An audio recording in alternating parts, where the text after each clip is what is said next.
This podcast is supported by FX's English teacher. Last year's critically acclaimed series returns to follow Evan, Gwen, and Marky as they vie for their students' divided attention. See why Cosmopolitan called its premiere season a masterclass of comedy, while Glamour raved it's the year's funniest and most heartwarming new comedy series. FX's English teacher. All new Thursdays on FX. All episodes now streaming on Hulu. How do you top your love for your cat?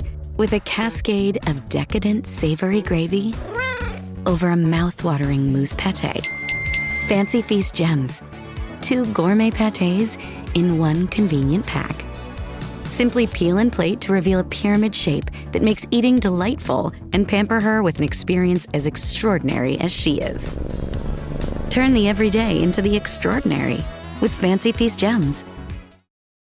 No one should have to choose between their own safety and their pets. But nearly half of domestic abuse survivors delay leaving because they can't bring their pets with them. Purina is helping to create more pet-friendly domestic violence shelters through the Purple Leash Project, so survivors and their pets can escape and heal together. Visit Purina.com/purple to learn more. This episode is brought to you by Indeed. When your computer breaks, you don't wait for it to magically start working again. You fix the problem. So why wait to hire the people your company desperately needs? Use Indeed's sponsored jobs to hire top talent fast. And even better, you only pay for results. There's no need to wait. Speed up your hiring with a $75 sponsored job credit at Indeed.com/podcast. Terms and conditions apply. This episode is brought to you by Nature's Bounty. Nature's Bounty believes your body is brilliant, naturally designed to thrive, inside and out. For those always looking for new ways to support your health from head to heels, Nature's Bounty has a range of over 400 vitamins and supplements born from 50 years of trust and care. Nature's Bounty. It's in your nature. Visit naturesbounty.com to learn more. Tom, steamed dumpling or pan-fried dumpling? If I'm there, I'm going to go with steamed. If I'm takeout, it's fried. Oh, good answer. Preparation and context means everything. Though I think in general the answer is steam.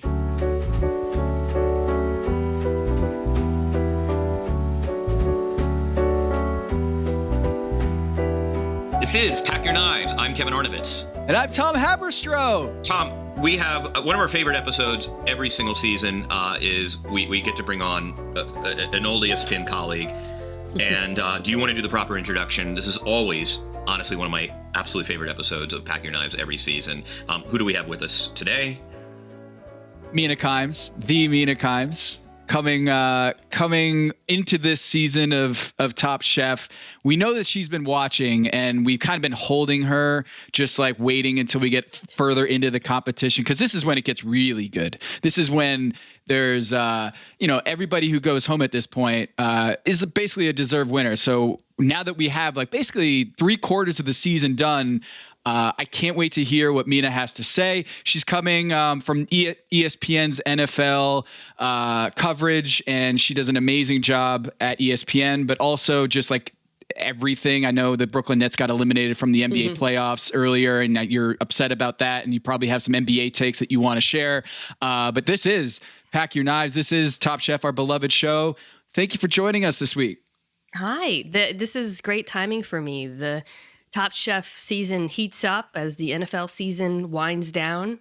It's almost like it was designed that way for me personally, and creates an opportunity for me to join you guys. So I couldn't be happier. Right. And also you're like, we do our draft preseason, obviously, Pack Your Knives. There is the slightest of positive correlations between our prognosis and actual reality, which is still kind of sad. But like you marinate in drafts and appraising talent and future talent, like all spring long. So I feel like it is wonderful to extract you from NFL draft madness, which goes on for weeks, and then like plop you into reading the months. 12 months. Yeah. It is months. No, thank you for clarifying. Because when I said the NFL season winds down, I'm sure some people who don't follow football that closely were like, "What? Isn't the Super Bowl in February?" But yes, my work does not really end until the draft ends. There's the combine right after the Super Bowl, and for the months after the Super Bowl, it's entirely being immersed in draft preparation and, watching college tape and such. And then it's over. I have kind of a teacher-like schedule. So more time to devote to Top Chef, more time to spend with you guys. Have you been watching every week, or do you binge it in like one sitting when you have the time? I watch every week, usually after the fact, not live, but it's not hard to avoid Top Chef spoilers these days. So I have not been spoiled any particular week. Give us your unified theory before we dig into what I think is one of the best episodes of the season, the Wellington Challenge.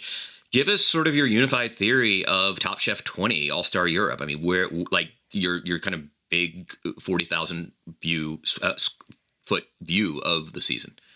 High level of proficiency is probably where to start, right? From the jump, there's no cannon fodder this year, which is what happens when it's an all-star season, but it's not just an all-star season. It's all-stars from around the world, meaning a lot of people who've actually won their respective seasons, a lot of people who are very successful. So just not that many outrageous screw-ups, not that much interpersonal drama, which is kind of what happens when you get people who are really, really good, I think, unless you're the Golden State Warriors. And I've enjoyed that aspect of it. The challenges themselves have been a little bit up and down for me. Some of the elimination challenges I've liked better than others. I think there have been some that didn't really give the chefs the opportunity to showcase, I think, what they're capable of, perhaps. But for the most part, I've really enjoyed it. I've enjoyed the personalities. It's a nice thing for an all-star season to be introduced to new personalities and fall in love with, your Alis and your Victoires and your Gabris and all these amazing chefs from around the world. And I love watching them work together. It's kind of like what the United Nations should be. So it's like just from a human perspective, I've really enjoyed it. Yeah, the last week, Restaurant Wars, I guess 2 weeks ago it was, right? Was it 2 weeks ago, Restaurant Wars? I don't know. That would have been last to week. forget it. Yeah. Last week was Tali, right? Tali, right. Yeah. Mina, what was your thought on Restaurant Wars? We were pretty strong about it, but just to give you a heads up, I just felt like it was a Restaurant Wars. It was a Restaurant Wars, yeah. But there's a lot of people who don't like Restaurant Wars because they don't like seeing someone eliminated for, putting scented candles on the table or whatever, the things of, some of the foibles of the past.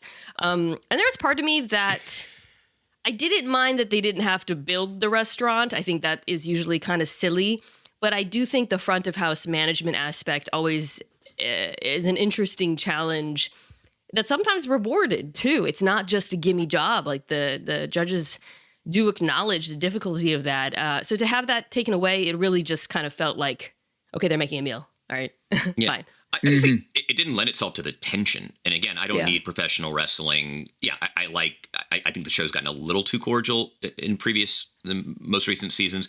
But at the same time, you want sort of the stress of competitive, talented people. And that is one of the reasons you watch a challenge show. I actually now have a new theory. And Tom, hopefully we'll have an opportunity to kind of schmooze with some insiders in the next couple of weeks. But I have a feeling that there might have been some the death of the queen contingencies that they had to do, or maybe they couldn't do the full build out. Like I now fully convinced that there was sort of like monarchy madness that contributed to the inability for them to kind of really stage a true restaurant war. I loved this episode. Let's moving into the Wellington Challenge and the bizarre dishwasher steamer cross promotional quickfire, which was fine. I really liked this week, and I'm with you, Mina. I go back and forth because sometimes I get frustrated with team challenges because invariably someone coasts or someone just sort of gets by on the strength of their teammate, or someone gets screwed by the incompetence of their teammate, and you don't get to kind of isolate the chef's talents. But I'm also with you. There is something about watching, especially once you really get to know the characters working together. But I thought this was, in fact, in some ways, I thought this had all the stress of a restaurant war challenge that didn't appear in the previous in the restaurant war, and I just love this episode. I liked it too. When they first announced the Wellington aspect of it, I was really skeptical, maybe because I just don't like Beef Wellington. Yeah, I'm not into it either, right? Yeah, and I was like, this sounds really boring and basic, but I think this and actually the quickfire achieved a similar effect. It really became about technical proficiency. and creativity, but really about technical proficiency. And I felt like I learned a lot about the preparation of food from watching them, because the challenge of the Wellington is not the flavor profile or making a beef Wellington. It's this layering technique and the cooking and all the things that go into that. And there's so many little things that go into that. And it was really interesting to hear the chefs individually talk about how they approached that challenge. Obviously led to some issues. So I ended up liking it a lot more once it happened than, when it was introduced in the first place. Right. And I think we saw last week, Amar did a clean sweep, and we had actually two, Buddha and Gabri had a clean sweep, starting with the quickfire challenge, which was create a dish with a steamed element. And they had this weird, opening up the dishwasher, and here's a pot, and you have to share all the water in the pot. And you could almost feel Padma's just disappointment when they were when she asked, "Hey, so did you have any problems with the amount of water that you had?" And they looked at each other and said, "No, it was fine." And it really didn't seem like a very limiting element of that challenge. So they had to create a steamed dish. They had to share all the different portions of water, which Sarah Bradley was the mother hen there, who was just basically I'm going to take this and this is how we're going to do it. And it worked out great. They didn't seem to have any issues with that. And so, it was a steamed element or a steamed dish. Kevin, what'd you think? Right. So a gallon has 16 cups of water. So they each person got 2.6667 cups or 2 2/3 cups of water. I love that. I thought it was actually, and you kind of saw how, Gabri understood the challenge, right? Which is, hey, one of the great things you can do in many cultures when you want to steam protein, you just wrap it in a banana leaf or an agave leaf or a bamboo, or so you kind of use plantness, like a plant leaf, to sort of conduct that sort of chemistry. And he brilliantly said, I'm going to do michiote. And michiote is almost like, the way I understand michiote, it's like tamale without the masa. It's like protein tamale. And so, I'm just going to wrap these lovely seafood elements in this sauce and do a great sauce. And that is the challenge. He got it. In fact, it's not a coincidence that Buddha and Gabri had, in my opinion, kind of the most similar, along with Ali, who had the most kind of similar items, right? They did let's wrap protein in a leaf, and it's not a coincidence that two of the three that finished on the top did that. So and it was not a surprise to me. Tom is such an interesting contestant, because he is clearly incredibly creative, but there is for a guy who likes to play with mousse and textures, this is the second time he's kind of not gotten the texture of a mousse correctly. So he had this lovely idea of scallop mousse with chorizo, but the texture was off, not unlike his sort of pumpkin thing that could have won the challenge, but instead almost got him eliminated. So for a guy who is kind of technically oriented, he's a guy who also hasn't really kind of, at least within the confines of Top Chef this season, hasn't kind of, just has trouble with but I appreciate his aspirational sensibility. It's just you didn't do the mousse again. None of those sound good to me. Whenever he makes them, we're I used agar and I made this mousse, and it's mousse is one of those things, right? It's kind of, I guess there's been times in fine dining where I've kind of enjoyed the preparation and the flavors that come along with it. But when you put that next to, a seafood hot pot, I'm going to take the seafood hot pot every time. Yeah. Amar, steamed and then pan-fried the dumpling, which kind of flew in the face of the challenge. I will say, though, you guys talked about this at the beginning, I prefer pan-fried dumplings because I'm Korean, and that's how we make mandu. That's how I made it growing up. But steamed dumplings, steamed fish preparations, Asian cooking, it's obviously a lot of them went in that direction. It's something that I've it can be very, very, very delicious and very fragrant. And, really, I think it was a challenge, but as they started working on it, I was like, oh, this is not that challenging. There's so many different ways you could take this. And I think that's why none of them were super pressed, even though, as you said at the beginning, they made it sound like it would be kind of difficult. Mina, when you are at the judges' table and Padma says, "Is this the texture you're going for?" Yes. Or what exactly did you steam here? Which one is more just a death blow Anytime to your ego. Anytime texture is brought up, it's bad. Like if a judge ever says anything about the texture of a dish, you're screwed. What exactly did you steam here? That's never a good sign when they can't even tell that you followed the challenge, the brief. That's never good. Yeah. That. There were no real stinkers, right? I mean, I guess Sarah's dish was. I think she even knew was like, I don't know why I did this. Yeah. Right. It was steamed cabbage, which is soft. Steamed scallops, which are pretty soft. Tofu puree, which is going to be really soft. But it's okay. I mean, there is always this thing. Quickfire doesn't have a lot of penalty. I mean, hell, we don't even penalize in our scoring system, Tom, like finishing on the bottom of a quickfire. It's sort of like the unspoken tacit understanding of Top Chef, which is, hey, for pride of profession, you want to do well in a quickfire because you don't want to embarrass yourself on national television, but it kind of doesn't really matter.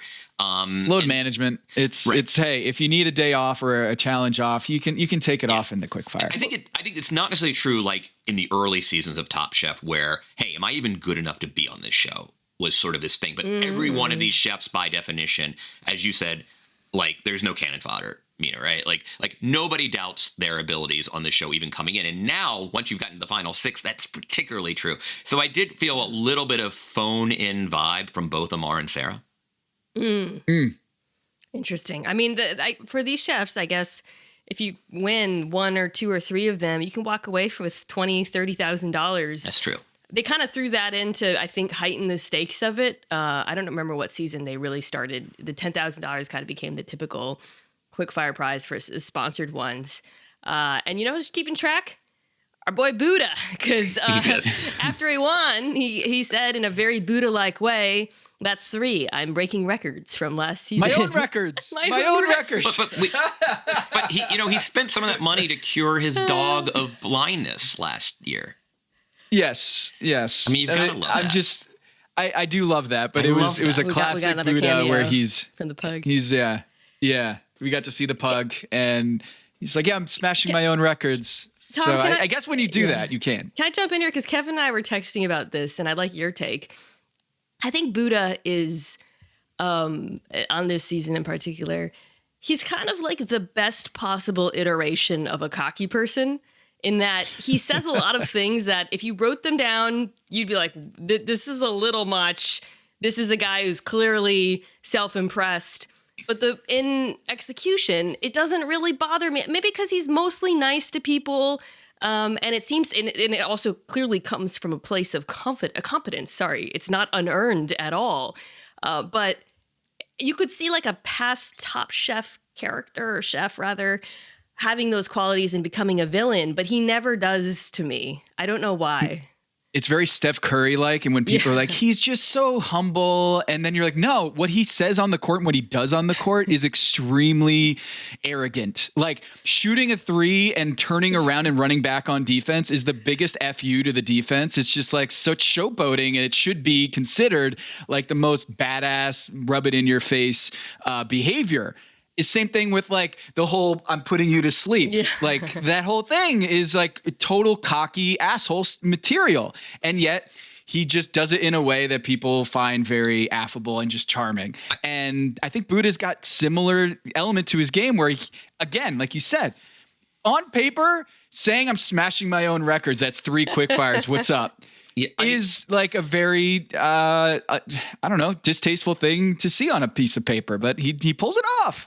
I think there's a contingent of Top Chef fan that I've seen that don't like Buddha, and the way I've interpreted it is they find him a little Tracy Flick-ish. Like, I bring my own bowls. I study the show when I'm not here, and I scout it, and I almost what people don't like about stat geeks. There's something almost mechanical about his precision and his dedication to the show. Like, I'm bringing all these tricks. I'm gonna study the show. And whereas I kind of hacking the show, right? He's hacking the show, and in some ways, like he is the great like Top Chef algorithm or something. But then I think, as Mina and I were talking about, it's like in the aggregate though, like I just adore him. I mean, A, I just love his cooking. Yeah. B, there is something appealing about a person whose vision is so distinct on a competition show that they can tell their teammate, earlier in the season, hey, your potatoes are inedible. I don't care how good you think they are. We're not serving them. And he was right. So there is dominance is appealing. It's the old myth that we want leagues with parity. We don't want leagues with parity. We want people who are Terminators. And by the way, watching a Terminator lose occasionally is actually dramatic. Shouts to Begonia. Yeah. Yep. So, but I think that is, I discern there's this Tracy Flick quality that some viewers find in him. I think it's a bit of a Rorschach test, which is in team challenges, and this has been true from the potato thing until literally this particular challenge, which we can talk about, but Restaurant Wars that really jumped out. He is going to take control. He is going to alpha it. He's going to just gently but firmly being this is what we're doing and this is how we're doing it. Some people are rubbed the wrong way by that. Some people, I have to admit, I like competent leadership generally, so it doesn't bother me at all, but I do think different people will react to that based on their own personal experiences in workplaces and groups. But it's interesting because, again, in the past, a lot of times the chefs who have taken on those roles have been assholes, and he's clearly not an asshole. Right. He's just taking charge. It's a very interesting personality. Well, no, and I'm sitting here with two ENTJs, right? Tom Haberstroh is an ENTJ, and Mina Kimes is an ENTJ. I'm an INTJ, but we're all NTJs, which means competent leadership is not only appealing, it's sexy, it's reassuring. And he is. And he's not above telling Luciana, your potatoes are inedible. I'm not going home for your shitty potatoes. He doesn't say it like that, but he implies it like that. He's not above telling Gabri, you're 20 minutes behind. Yes. We're not going to go home. Gabri needed that fire under his ass, and it worked, and they won. And at the end, Buddha was like, I loved working with Gabri. Yeah. That's great. It's great. Yeah.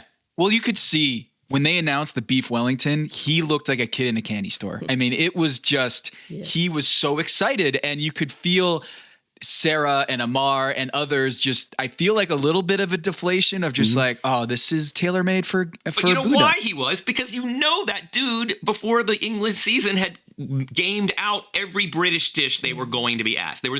Buddha knew, no one else would even probably thought to consider, but Buddha knew there is 0% chance that we're going to go to Top Chef in London for 14 weeks and not be asked to do a Beef Wellington. There is a 100% chance, and he knew that. And that guy, at some point prior to getting on that plane to London, made his ass a Beef Wellington in his test kitchen. And by the way, good for him. This is a show. There's a lot of money at stake. You want people to spend their summer in the gym. So, Mina, I don't know if you know this, but they aren't allowed to bring recipes or recipe books. Yeah. They have to have a little black book that they just write their notes. So what they do is as soon as they get there, they all get their little black books, and then they just start writing.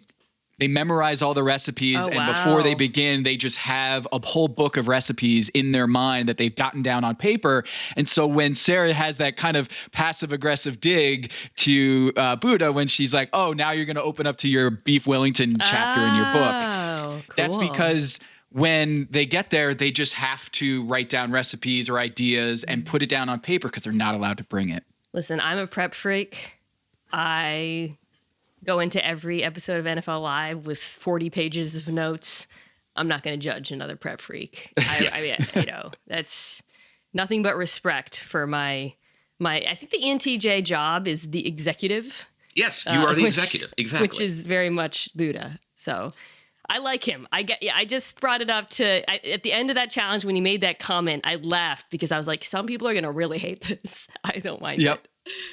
I don't know. So Beef Wellington. Yes. Beef Wellington. I went to the Wikipedia for Beef Wellington. I did some reading. Not necessarily from the Wikipedia, but I came up with an article from the Telegraph that casts some mystery and some doubt on the origins of the Beef Wellington. Did you guys know about this? No, there's a controversy. No. There is a controversy that it has actually nothing to do with the Battle of Waterloo or the Duke of Wellington. That actually the origins are kind of a mystery. That it's almost like an old wives' tale.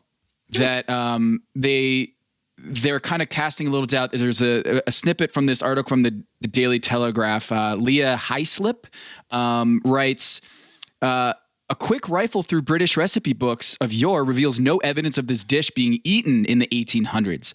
The first references are surprisingly all 20th century and even more surprisingly, entirely American. The Los Angeles Times, for example, published a recipe for filet of beef a la Wellington in 1903, though it bears little resemblance to the dish we know today. The Oxford English Dictionary pinpoints a 1939 guide to eating out in New York as the first reliable reference. The tenderloin of beef Wellington, larded tenderloin of beef, roast very rare, allowed to cool and roll into pie crust, sliced in portions and served with sauce Madeira.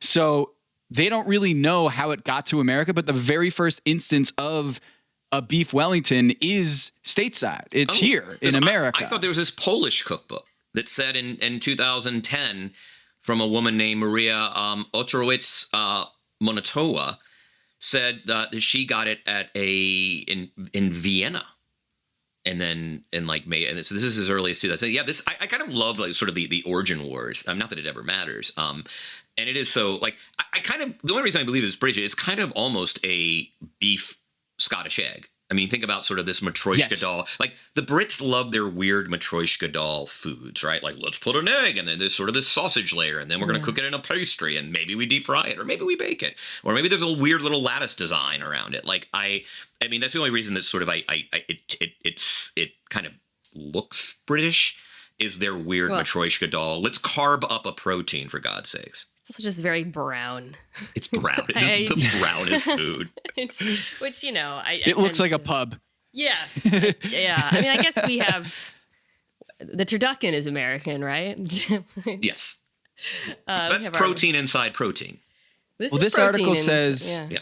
This article says, after all, by Wellington's time, the English had a long-established tradition of meat dishes baked in pastry because oven temperatures could be hard to regulate, and pastry kept the protein moist. So there is some, I don't know, etymology is the right word, but there is some tracing back to the fact that I guess oven temperatures were all over the place, and you could just encase this in a pastry and regulate it a little bit better. So yeah, there's the history lesson on beef Wellington. There are a lot of kind of interesting components to this. I mean, and I think in some ways it speaks to the different identities of the different chefs, right? Like there's a reason that 2 of the 3 teams went with beef and seafood. And I think the trick is and people pointed this out, that the torture of doing a Wellington is you don't know if you nailed your protein until it's terrifying. Until it opens, and by that time it's too late. So you want to go with the most forgiving proteins. And one of the reasons salmon is so ubiquitous in the United States, at least, is, I mean, yeah, it's available, but more than anything, it's so forgiving. It's a fatty freaking fish. Like, it is hard to screw up salmon. I mean, you can under-season it. You can theoretically overcook it. And actually, no, you can more than theoretically. You can overcook it. And it's so funny. Like, I've gotten to the point when I go to places other than, like, the east and west coast of this country. Like, I was in Atlanta recently, and I ordered salmon. And I was just like, I made it very clear. Like, my experience is people in the middle of the country love overcooked salmon. But it is by and large so freaking forgiving. Like it is, even if you overcook it a little, it's got enough fat that you're not going to be like, eh. And same with beef. And in some ways you can argue that like Sarah Namar did a high risk, high reward thing. Like tuna can be really dry. Not lamb, fatty. Yeah. Right. Lamb, if it's undercooked, beef, if it's undercooked, it's tartare. Lamb, if it's undercooked, it's poison, right? Like it's gamey. And so, it was interesting to kind of right off the bat that Sarah and Amar were just going to be like, we are going to throw caution to the wind and we are going to go with 2 really unforgiving proteins. Whereas the other 2 teams just said, hey, salmon and beef, like you can screw it up, but you can't, there's a floor there that I think allows us to kind of go into this stress-free. Yeah. Yeah. And ultimately ended up being the creativity versus playing it safe kind of bifurcation, which is the common Top Chef. Who are we going to decide? I think, well, I don't want to skip ahead too much. I think they might have played that up a little bit because the second we saw the protein was undercooked, I think I texted Kevin, oh, this is over. Book it. Like, I don't even need to watch the rest of this. But they tried to like amp it up. I was surprised that they used, as you said, tuna and lamb for that reason. I mean, I'd never had lamb in a Wellington before. I guess now I know this is why, the degree of difficulty.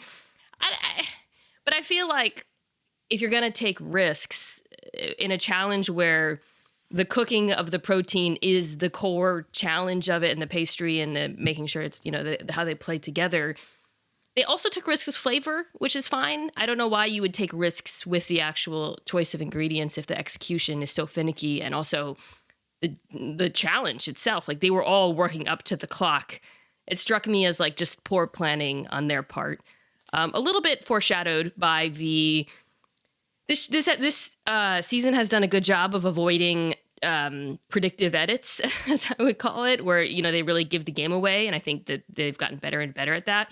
But when they hit us early on with the Amar and Sarah, we love each other so much and we're working together so great moment, it felt a little bit like a kiss of death to me, because that usually almost never bodes well. Top Chef. Well, I'm curious about that, Mina, because I handicap this as, I think Buddha and Gabri actually I thought were the number one team on my big board when they did the breaking out into teams. So it was Buddha and Gabri, Tom and Ali, and Sarah and Amar. And I know that Sarah and Amar have very similar American culinary sensibilities, but I also, in a Beef Wellington challenge, I don't know if I would pick them necessarily to win that challenge. So Mina, when you saw the teams break out, did you have any sort of hierarchy on who's the best, or which one you think is going to get eliminated? Well, I have Buddha on, and I don't want to. You guys do rankings, right? So I don't want to.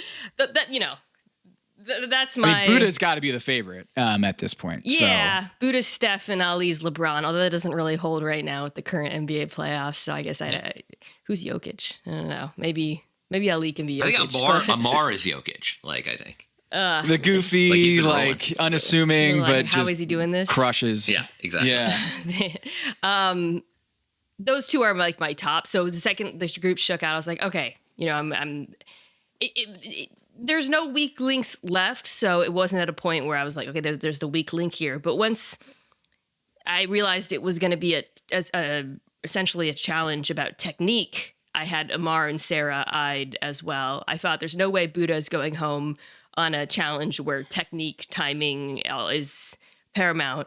And then Ali's been so dominant. So they seemed like the most likely to me, which isn't, Amar and Sarah have really avoided the bottom for a long time. I don't have the numbers in front of me. They've been extremely, extremely good and solid, but just because of the challenge in particular, I thought, this seems like the duo most likely to go home. Yeah, I mean, whimsy isn't rewarded as much in this challenge. It is so clear how, focused the judges were on how was the puff pastry. Did it conform to a certain expectation of what a Wellington is? And what was interesting about Ali is to the extent that the Tom Ali team had some screw ups, they were actually mostly Ali. The things they got dinged for were the cauliflower puree, which it looked like Ali did kind of all the accompaniments, the onion puree.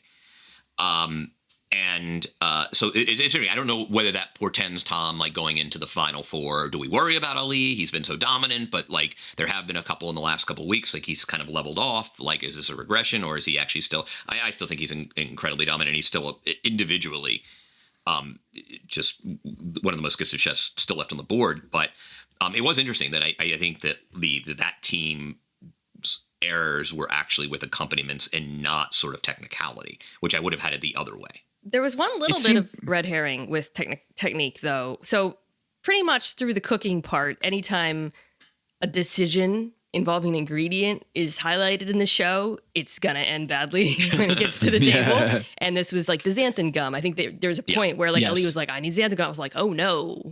Even though Mina Kimes knows nothing about the effect that xanthan gum might have on the blandness, I was like, oh no, because I watched the show a lot. And the butter, and when Tom noticed the butter and Gabri's potatoes. But if you guys remember, so a big part of making the Wellingtons is the layer between the pastry and the meat and the duxelles. And Buddha was saying that the crepes that they made to protect it didn't work out. So they're like, all right, we're just going to skip this. And when that happened, I was like, oh no, and it ended up not being an issue at all, which was kind of interesting. Yeah, no, that wasn't. Yeah. I think my interpretation, I could be totally wrong, was the foie gras, did that end up being the sort of like the pate layer, like the crate, like, so for the salmon, they did a shrimp pate, which is brilliant. Like that's how you do kind of, to sort of do the intermediate layer. I don't know. I mean, the xanthan gum is funny because I got into this phase during quarantine where I really wanted to make those shiny, the little schmear you have on the plate, like with the purees, that sort of, that you can make an artsy plating job. I got really into wanting to make really smooth purees. And I was like playing around with sweet potatoes and squash and anything that would allow me. And so I bought all this xanthan gum and this other stuff that they sell that you can make really cool gels and make it all look chefy. And they can totally, and then of course, being an amateur chef, I got really aggressive with them. And then seriously, I made a frigging like rubber ball once. Like it is like if you put too much of that shit in there, it can really make it, as they say, tacky and weird and gummy. Like I learned very quickly that there's too much of a good thing. And like, guess what? Congratulations.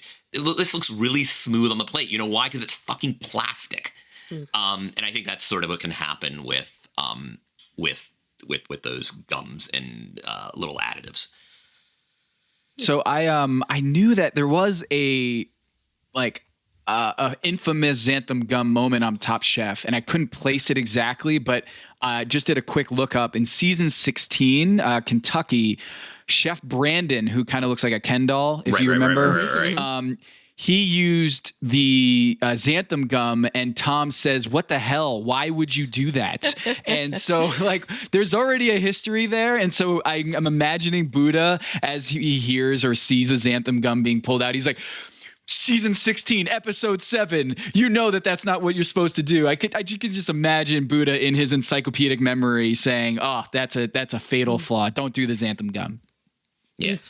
Hello, listener. It's producer Maze here to talk to you about Quince and their cookware. Cooler nights mean cozy meals at home, and Quince's cookware has made fall cooking so much more enjoyable. Their pieces deliver the quality and performance of luxury brands, but at a price that makes sense. And they look gorgeous on the stovetop, too. No matter what item you need to complete your kitchen, Quince has you covered. With 5-ply stainless steel pots and pans, nonstick skillets, chef-quality knives, and even ceramic bakeware, which is perfect for cozy casseroles or Sunday roasts. And when you look at these prices, you might think, how is Quince doing this? How do they deliver high-quality items similar to high-end brands that are half the price? Well, let me tell you, they partner directly with ethical top-tier factories to cut out the middlemen and pass the savings on to you. And it's not just cookware. I got myself some bath sheets. That's right. When you're a tall man, you have to use bath sheets, not bath towels from Quince.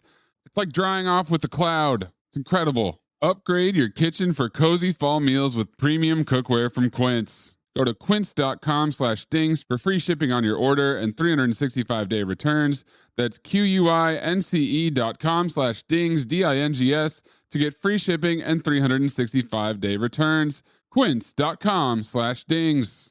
Hello, listener. It's producer Maze here to talk to you about Kindred. Now, close your eyes like Owen Wilson during a job interview and imagine a way to travel that feels personal, comfortable, and connected without the price tags and the sterile feelings of hotels or short-term rentals. Now open your eyes and stop using your imagination because Kindred has made it very real. That's exactly what they do. Kindred is a members-only home swapping network. It's not a hotel. It's not a short-term rental. It's a smarter way to travel where each stay feels like home. Here's how it works. With Kindred, your home is your ticket. You earn credits by hosting fellow Kindred members, and then you use those credits to stay in over 220,000 homes in more than 100 cities worldwide. There are no hotel costs or rental fees, just the credits that you've earned. Every stay comes with white glove service, 24/7 trip support, and $100,000 in host protection. Make it easier for you to travel and enjoy yourself and not worry about details. I've used Kindred and I found an amazing home for a weekend getaway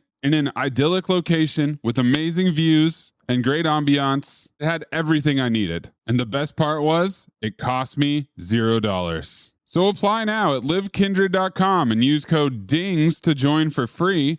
Plus, you'll earn 5 nights of travel credit just for signing up. That's right. That's 5 whole nights for free at livekindred, KINDRED.com, code DINGS, DINGS, livekindred.com, code DINGS. Listener, listen up. This is important, okay? I'm going to try to save you some money here. If you're still overpaying for wireless, it's time to say yes to saying no. At Mint Mobile, their favorite word is no. You may think like, oh, that's bad. No contracts, no monthly bills, no overages, no hidden fees, no BS. Here's why I said yes to making the switch and getting premium wireless for $15 a month. You heard that correctly. $15 per month. Ditch overpriced wireless and the jaw-dropping monthly bills. And of course, there are all these hidden fees and stuff, but at Mint Mobile, plans start at $15 per month. All the plans come with high-speed data, unlimited talk and text. You're not doing like weekend and nighttime minutes or anything like that. And it's delivered on the nation's largest 5G network. Use your own phone. Don't have to get a new phone. Use your own phone with any Mint Mobile plan and bring your phone number along with all of your existing contacts. I switched months ago. People have asked, did you actually switch? Yes, I actually switched months ago. And I don't know what to do with all this extra money. I've cheated the system here. I've rigged something. This is an Ocean's 11 situation where I'm stealing wireless from Mint. That's how good a deal it is. Ready to say yes to saying no? Make the switch at mintmobile.com/dings. That's DINGS. That's mintmobile.com/dings. Upfront payment of $45 required, equivalent to $15 per month. Limited time new customer offer for first 3 months only. Speeds may slow above 35 gigabytes on unlimited plan. Taxes and fees extra. See Mint Mobile for details. This episode is brought to you by 20th Century Studios' new film, Springsteen, Deliver Me From Nowhere, starring Golden Globe winner Jeremy Allen White and Academy Award nominee Jeremy Strong. Scott Cooper, the director of the Academy Award-winning movie Crazy Heart, brings you the story of the most pivotal chapter in the life of an icon. Springsteen, Deliver Me From Nowhere. Only in theaters October 24th. Get your tickets now. Wish you could become a morning person? You know the type, up before the sun, early morning runs, first one to the office with donuts and a smile. How do they do it? Easy. With the new Galaxy Watch 8, sleep tracking and personalized insights from Samsung Health help you improve so you can wake up to a whole new you. One who, dare I say it, skips the snooze? It's possible. Train your sleep with Galaxy Watch 8. Learn more at Samsung.com. Requires compatible Samsung Galaxy phone, Samsung Health app, and Samsung account. I also think there's a certain bias among a certain kind of classically trained chef against that as being sort of putting chemistry over purity. And that, like, if you have to use it, then you've already screwed up, right? Like if you can't master a sauce or get it to the texture you want or reduce it to its ideal viscosity, then you shouldn't be here to begin with. Like, I do get the sense that Colicchio's that kind of chef, where it's like, if you have to use that for a beef sauce, Brandon, like, you shouldn't be here. You shouldn't be doing that to your cauliflower puree on what is one of the more classical dishes that we'll put on this show. And it wasn't, I didn't realize that, like, Ali kind of worked with that kind of stuff, because this stuff has been just kind of brilliant, like, both technically, but also classic. And just like he has been a sweet spot chef between sort of this season, between high cuisine and sort of hominess and technicality and creativity and whimsy. Like, he has, like, one of Ali's brilliances has just been occupying that sort of Chef Gregory sweet spot. I mean, everything he makes looks like it tastes good. Exactly. And for me, the combination of flavors when he describes them always sounds incredible. And this challenge was not that. I mean, they made it like an incredibly traditional. I think of all of the 6 dishes, their Beef Wellington was the most traditional sounding of all of them. And maybe in a world where Sarah and Amar's protein is cooked well, the lamb, they get punished for that. They probably would have. They'd be out, honestly. So I mean, my read, and tell me if you agree or not, like, I get the sense 7 more minutes in the frigging oven with that lamb, they skate. They're fine. Like, the chef so clearly wanted to reward Sarah and Amar's creativity. Yeah. Like, it was like it, you know, Gail went to painstaking lengths to say, like, look, that was not a dynamic plate of food. The Beef Wellington, that, by the way, technically was cooked to perfection, which shaved them. But, like, it was very clear that Ali and Tom's accompaniments were a problem, but also that they got the 3rd out of 3 rankings on creativity. Whereas Buddha and Gabri kind of were the Goldilocks, right? It was they had, hey, I love that. By the way, can I just say how much I love that Buddha put salmon roe on everything? It's just because it's these little cute orange little jewels, and they're lovely. Roe. Oh, I love salmon. I keep it now and I do that now. He's the caviar guy. Right. Of course, he's going to throw in some salmon roe. Right. And in some ways, Buddha and Gabri's victory is a statement to kind of the Goldilocksness. Like Sarah and Amar kind of flew a little too close to the sun.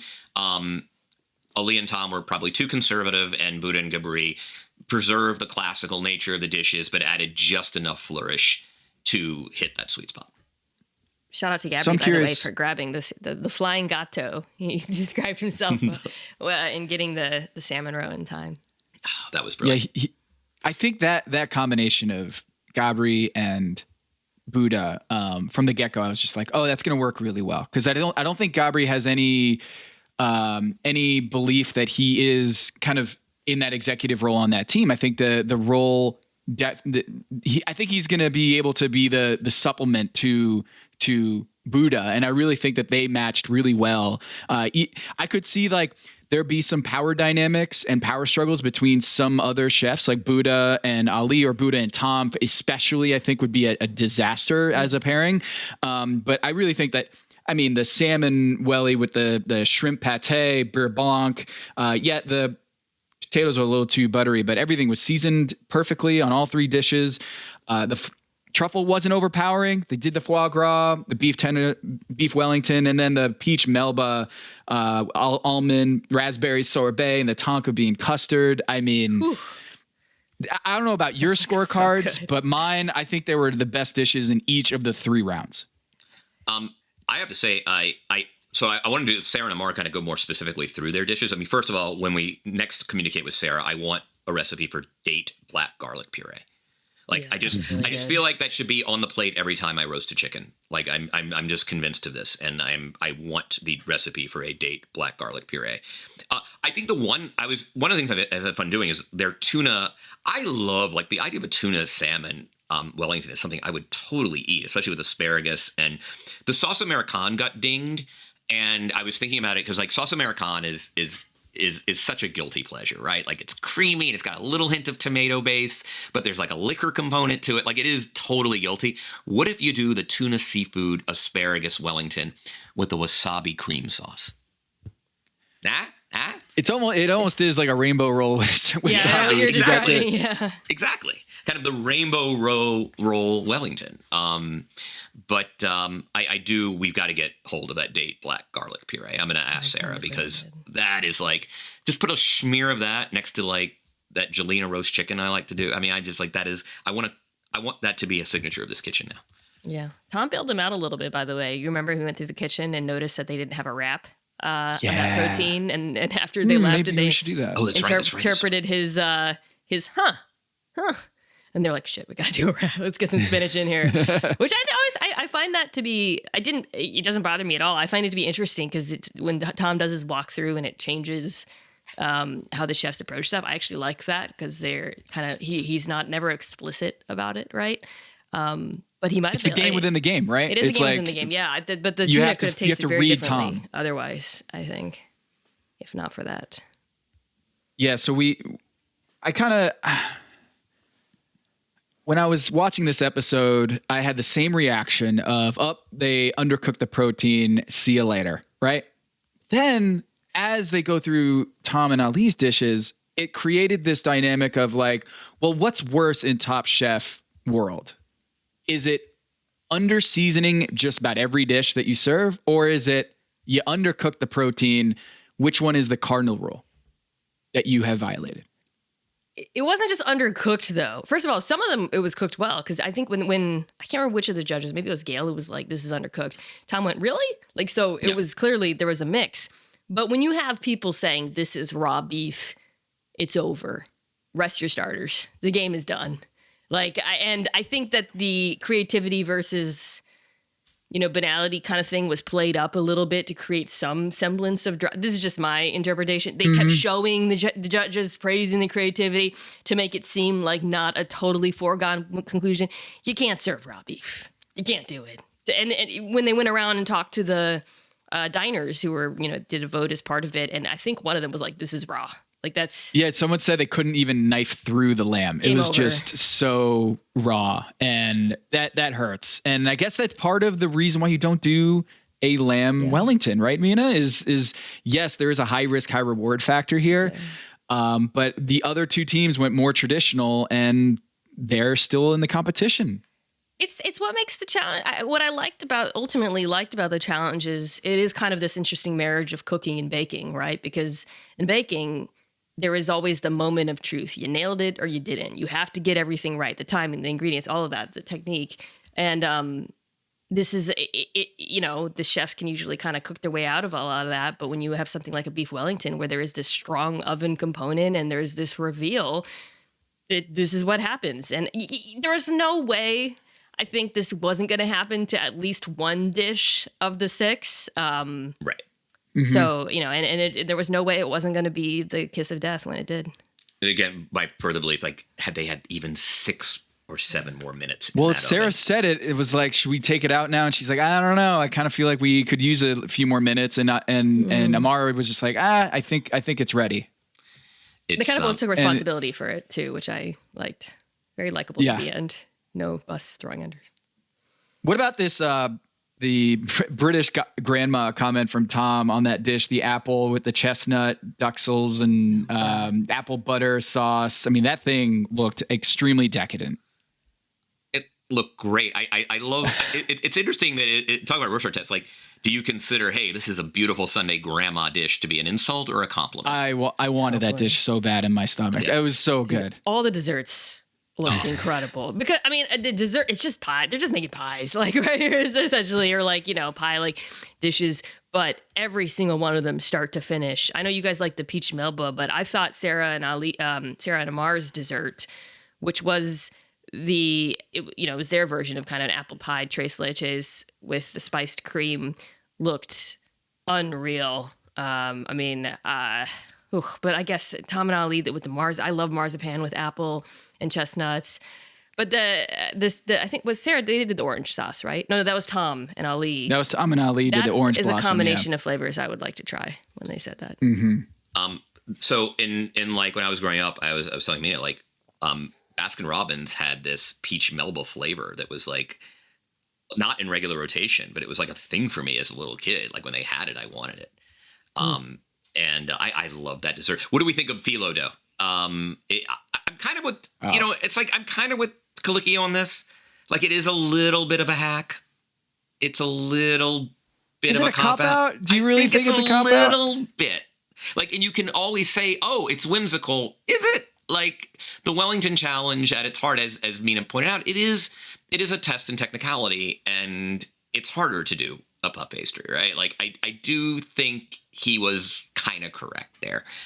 That's not to say it doesn't look delicious, and I love the fact that, hey, they did this frozen element with the cream and glaze, so you have to respect that. Like the irony is I don't think they put any less effort in total for their dish, but I do. Also, I always find phyllo dough, unless it's a spanakopita, it's always a little unsatisfying versus like a really nice crust like you saw on the apple on the other two dishes. Like there is something a little less satisfying about phyllo dough. By the way. Yeah. By the way, I wanted to point out what a flex by Buddha at one point, just like tattooing and latticing his Wellington at one point, the salmon one, where he's just very cool and collect. It's just like, I'm just going to do designs in my Beef Wellington. How crazy is that? Oh, those lattices. Yeah. Yeah. He's just doing the lattices, and it's just like, oh, you're sweating, running around and just like a puddle because this is so stressful. He's just like, oh, I've got a couple minutes here. I'm going to like tattoo this. By the way, Kevin, did you see, shout out to Kimpton Hotel on this episode. Did you see all the Kimpton stuff? Oh yeah. The Kimpton's getting a good run this season. I want them to give me back my inner circle status. I lost my inner circle status with Kimpton for the first time in a decade because for the playoffs, I didn't have a lot of Kimpton options last year. You were Kimpton when you covered the NBA? Oh, I am. Yes, the gay NBA writer is the Kimpton guy. Everybody else is with the Marriott Death Star. My shock is more just like I didn't know all the NBA cities had Kimptons. So Kimpton over-indexes. Get ready for another podcast. Here we go. Like the hotel they built across from the Sacramento arena Milwaukee's best, where the team stay is the Kimpton, the Journeyman. So like when I tell you it was almost, and I don't know if it's completely serendipitous. I can't imagine anybody in Kimpton was like, who are going to be the really good NBA teams? But like it's the best hotel in Milwaukee. It is the best hotel in Sacramento. They've always run deep in Portland. In Phoenix, it's across from the arena in Phoenix. Is the Epic still the Epic in South Beach, right? Or not in South Beach, on Biscayne. Like it's always been the best option in a lot of different cities. And the thing about the Kimpton Inner Circle is like they take care of you. There are only like 11 of us. Wow. And like you get these massive suites like in Toronto. When I was doing the Raptors both in 18 and 19, it was like, you know that thing that happens when if they win tonight, they close out, but if they don't, I have to go down to Orlando for like game 6 for like 36 hours. The staff of the Kimpton in Toronto was like, oh, just leave your stuff in your room. We're not sold out. You'll be back for game 7. Because it was one of those, hey, if they go down to Orlando and win the Raptors, you come back for the next round. And if they lose, you come back for game 7. The staff was like, just leave everything where you want. Like, you don't even have to. I took an Tell me overnight about the best part of Kimpton. You've left out the best part of Kimpton. Well, they let dogs. They love dogs. I know that because for my wedding, we stayed at a Kimpton in Philadelphia because we needed a place where we could bring our dog. Because he was in the wedding. And they're great at that, Palomar, right? And so what is the best thing? Like they give me the cheese board when I walk in? The fish. Oh, the goldfish. Well, they stopped the goldfish. They stopped the goldfish. Oh, they would give you a goldfish? No, they don't give you a goldfish anymore. That sounds like a lot of dead goldfish. Yeah, I know it's I think probably a lot of that is why they discontinued it. But you can request a pet and bring in a goldfish and a little fish tank. And I think it was Kevin, right? You name the fish after an obscure player in the NBA city. I always like when I would check in, it was always named after like a '90s obscure player from that city. So that was always like my goldfish name. Like here's Rex Chapman. It was like Vashon for Vashon Leonard or something, right? Like it was, but no, I lost my inner circle because for whatever reason, Memphis doesn't have an option. And, if anybody in Kimpton is out there listening, I would love to get, and they send you bathrobes and lovely, those Kimpton candles because I like the smell of their hotels. And I was their best brand ambassador for many years, but they did get a lot of love. That's where I stay in London. I stay at the same hotel at the Fitzroy where the contestants are staying. But Mina, give us your handicapping going forward. Give us your Top Chef live analysis. Like, how do you see the final 4 weeks? Like, where are the strengths and weaknesses? What's going to happen? To give the listeners a little prep here, we know. We haven't watched the latest Last Chance Kitchen, but we know that Charbel eliminated Victoire in the Last Chance Kitchen. So it's going to be Charbel versus Amar and Sarah in Last Chance Kitchen. And then we have, of course, Tom, Ali, Gabri, and Buddha in the main competition. So there's 4 left in the main and then 3 in Last Chance Kitchen. And we're going to find out who gets back after this most recent Last Chance Kitchen. And Charbel, Sarah, Amar, that could be anyone's game.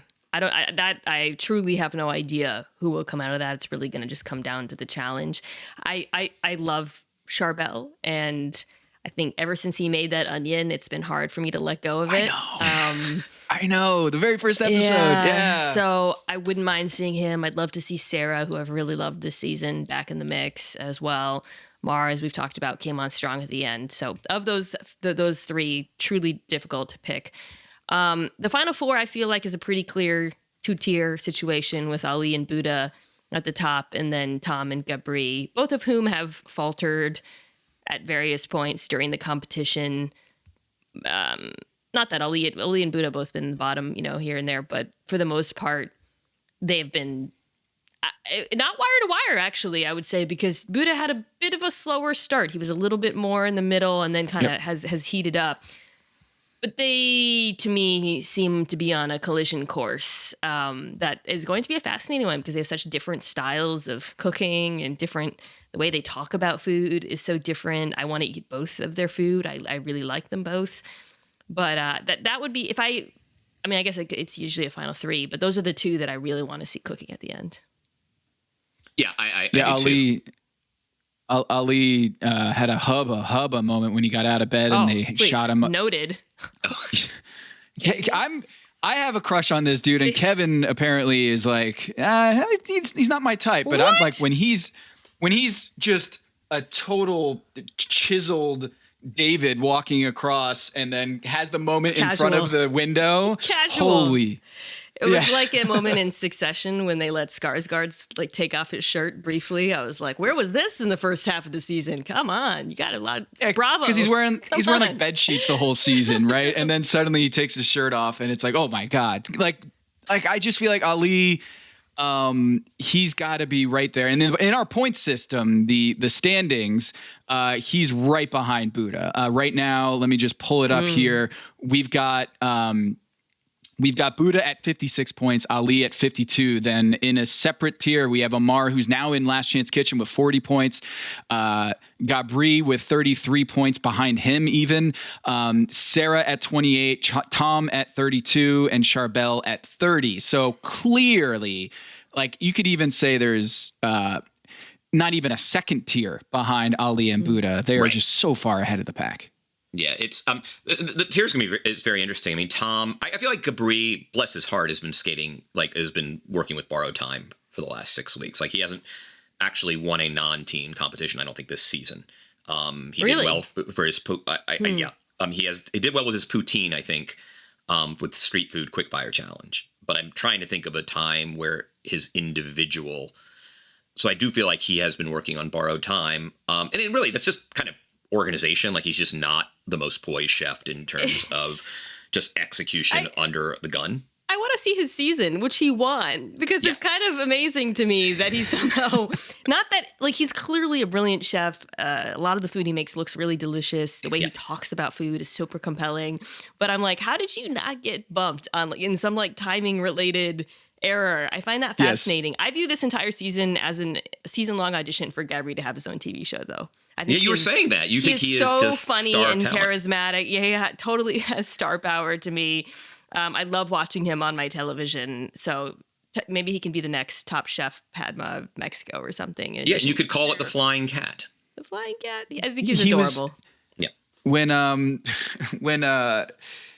the guest judge came into the walkthrough and he just looks up at him, he's like, "Nice to meet you, chef. You're handsome." And I was like, "Oh, he's so funny. Love this guy. They all love him. So good." Yeah, I mean, they all seem to like each other a lot. But I'm a big Kevin. You said you had to have at least one gay on your team every year. He is your gay contestant on the show, and I mean, the fact that he's gotten this far in the competition, like Mina said, is just a testament to how skilled he is as a chef. But like, if there's a fork on the floor, he is definitely going to trip over it, right? If there's anything on the, if he might forget about a dish or just totally burn another dish. It seems like time management is his issue, not necessarily how good he is. And he's still in the competition, the final four going into this home stretch here. Shouts to Mina. In our draft, I picked Samuel, who got eliminated after the first episode. I picked Samuel to come out of Last Chance Kitchen as someone I'd rather have on my team than Gabri. His ideas are always great. Whenever he outlines his plan for the dish, it always and I've learned a lot about like Mexican cooking, frankly, watching. There's dishes I haven't heard of. I'm going to Mexico City in a couple weeks. I can't wait. Fun. And I think that's a big part of the reason why he's still here, because he is clearly one of the more creative and innovative chefs in the mix. And they like that. No, his stuff is inspired, right? And it is this wonderful. I mean, it's not strictly a mole game, right? Nope. Like even the Michiote, like this week was just that is he is able to kind of tap the sort of Mexican comp for whatever silly British food is being asked to prepare, and he knows his identity as a chef. It is just like he's going to burn the beans though at some point. And let's just say that and then burn the lentils after. Right, and burn the lentils, right? Like, but in terms of conception, like I think Gabri is brilliant. And you're right. You don't just skate by into the final four. Like you need some luck.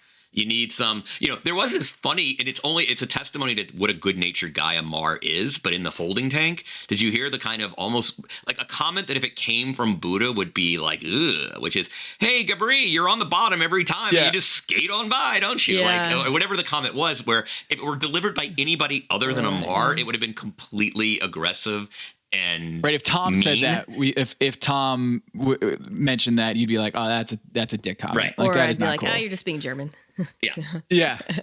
And by the way, look, he did another carrot dish. What a shock. Tom did the carrot with the beef Wellington for the 7th time this season, bringing carrot, even though he does he executes it very well. Not surprising to see him do another carrot dish. Mina, we got to wrap here soon, but I wanted to get your take because Padma was on the Today Show the other day, and as I'm prepping, breakfast for the girls, I'm watching Padma talk about the lasting power of Top Chef and why it continues after 20 seasons. Why do you still watch Top Chef? It's been 20 years, and it still seems like it's hitting. I think there's two things for me. I really like food and eating and dining, and I like learning about it. And I think the show continues to be genuinely educational. This is a great episode for that. I learned a lot about food preparation from watching this. A dish that I don't think is interesting, I don't like British food, suddenly came alive for me through this challenge. And I think they do a great job of continuing to find ways to do that, to educate viewers. And then the other thing is, it's like, I understand, we were talking about the foibles and the mistakes and the red herrings, but for the most part, it's kind of competence porn. Like, we live in a world where 99% of reality television is the worst people in the world. That's a little bit dramatic, but it's, it's disasters, and we enjoy it, and it's ridiculous, and it's people who we wonder why they're famous, and we wonder why they're. Top Chef is an antithesis, to all of that. It is a show that over time, instead of getting worse and junkier, has actually grown more refined with a higher quality of contestant, perhaps at the expense of drama. And I think amidst all of the trash and I watch a lot of the trash, Love is Blind over here, there is something very soothing about watching a group of people who are really, really good at their jobs, love their crafts, and respect each other. Yeah. And the competition aspect, it's not so much that we're glued to our fantasy teams and we like to keep the standings and whatnot. But I do think that a lot of that competition aspect of it is not really the draw for us. I think it's a lot of the education, like the fact that they put like little definitions on the screen when they show a new dish or a obscure dish or a preparation, they'll give you like the little sentence, right? And so it does have a highbrow element to it, even though it is a gimmicky competition where every episode you eliminate a chef and pack your knives and go home. It just doesn't seem like it's an easy thing to balance the highbrow and the lowbrow aspects. No, I mean, and you're absolutely right. I mean, I've usually say it once a season. Like, I watch it because the same reason I watch professional basketball or professional tennis is like, I just am in awe of the sheer talent.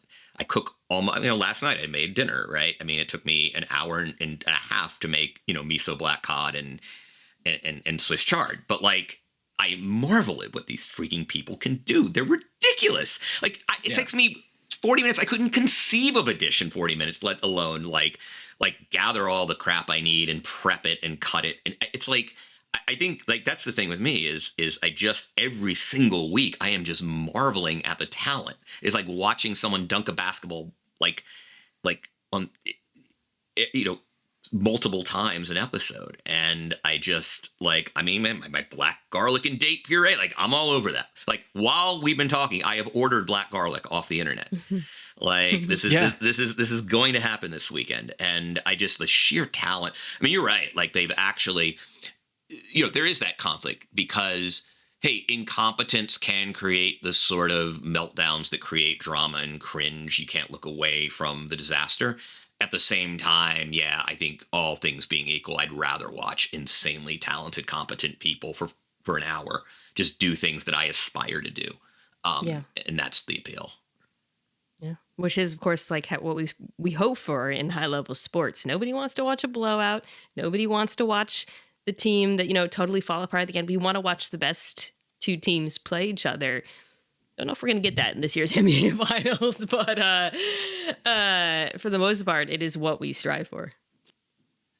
So before we go, Last Chance Kitchen, real quick, one dish, all 6 tastes. They kind of draw knives where Charbel had to use salty, sour, and pungent, and Victoire had astringent, sweet, and bitter. Victoire does a Radicchio Trevisano confit with red onion and fruit reduction, which was just out of this world. Tom actually was like, "What are you making?" Like almost in a critical way. He called it crazy 5 different times. And she loved it. She was like, "I'm going home knowing that Tom Colicchio called me crazy, or my dish was crazy." And she starts patting herself on the back, Mina, because she uses that as a badge of honor, that she was basically out of just the wacky, crazy dish that Tom said it really worked. Even though there was no protein, even though I've never seen anything like that dish. It looked like a pile of slop, but it was delicious. And Charbel wins with a chicken sea bass, a Chilean sea bass with spicy spinach, mushrooms, chili oil, toasted pine nuts, and something if I saw on a menu I'd order 100 times out of 100. Looked really delicious, hit all the right notes. And so Victoire, love her. She's going home. But I was so glad to watch her on this season of Top Chef. And she gets added to the peanut gallery, which is going to be an amazing part 1, part 2, probably a cliffhanger going into next episode where we're not going to know until we watch who is going to make it back onto the Top Chef finale, essentially in the final run. I just think Buddha continues to fly high. He swept this episode with Gabri.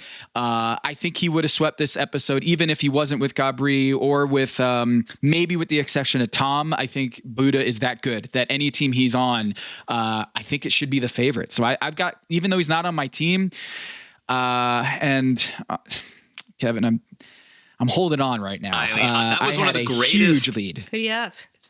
I mean, the way it worked out is there were 3 teams, right, this week in the elimination. One was entirely composed of my chefs. One was composed of Tom Chef. And in the middle team, I have Tom and Tom Haberstroh has Ali. So literally it had to break this way. My team had to win. His team had to get eliminated. And on top of that, I had 2 contestants, both of which placed in the quickfire. Right, like I had Buddha winning the quickfire with Gabri getting in the top. Like, I don't know that it could have broken with a greater margin. Have we ever had a week like that? I'm hoping this is very much like. I hope this is very much like. No, I don't want it to be 2016 Western Conference Finals. No, you know what this is? This is, and I hate Thunder. To say it. Mina will get it because it's like it's tormented me. This is the Falcons blowing. This is the Pats Falcons Super Bowl from 2000. Was it 17 or I think it was Like this is insane. Even I feel badly for you. Like, does that make Ali Matt Ryan here? Who does that make? I think it makes you Matt Ryan. I think Tom's Kyle Shanahan and yes, Ali is Matt Ryan. Mina, just so you know, like I had a bunch of people over to watch that Super Bowl. The Atlanta Falcons never make the Super Bowl. I mean, I went to the first Super Bowl they went to against Denver in '99 at the Orange Bowl in Miami. And like the first 2 minutes of the second half of that Super Bowl, I just looked at my friends who thought I was crazy. I'm like, I've seen this so many. No. Like, I was like, I was there. I've seen this movie. They're going to blow this Super Bowl. You will appreciate this because it really has a NBA kind of corollary. But I think it was around halftime when I looked at the time of possession and I saw that the Falcons defense had been on the field so long. And that's when I knew it was over. And I can't remember, or maybe it was a little bit earlier, but I knew they would just be gassed in the second half because they were scoring too quickly, weirdly. Wait, why? I mean, this is nerdy NFL talk here, but why would a defense being on the floor more at the same time as the offense, the opposing offense, why is it more exhausting to play defense than it is offense? Yeah. Oh. Pretty much. Yeah. Okay. Yeah. Okay. It's exhausting for the pass rush, and getting to Brady, so you got to be able to get to him with 4. Yeah, my poor Atlanta Falcons that year. But closing thoughts from either of y'all before we head out. It was good to see Kelsey. Kelsey Barnard Clark, the winner of the Top Chef Kentucky. That was great. A little pep talk with Sarah. And you could tell, like, sometimes you see those FaceTimes and you're like, oh, that person's going home. They're FaceTime with their family or with their friend, but they've done a really good job. Like Buddha, for example, FaceTimes with his wife and his dog, and he obviously wins this episode. So it's not as much of a foreshadow as it used to be on Top Chef, but it was good to see Kelsey. Thank you to the editors for no longer being so obvious. Really appreciate that. I think this is a good Final Four +1. It's, this is a global all-stars for the first time, and they ended up with really nice geographic representation, which, I think really worked out. We've got Europe, we've got North America, we've got South America, and then we've got the Mina winner, right? Ali won Mina, or did Sharma? Yeah. Okay, yeah. So Middle East, North Africa. So I think it's a pretty fitting end to what I've really enjoyed as a season. Yeah. Did you have were you heartbroken by Begonia going home just like we wanted to see her at this point? Or were you like, hey, that's part of the competition? So strong and was so fascinating, but she had a couple of missteps before that made me think if not now, it'll happen sooner rather than later. Love her though. Mina, thank you. She's my number one pick. Thank you so much for coming in. This is always our favorite week. Thanks for having me, guys. For Tom Haberstroh, for Mina Kimes, this is Kevin Arnovitz, and this is Pack Your Knives.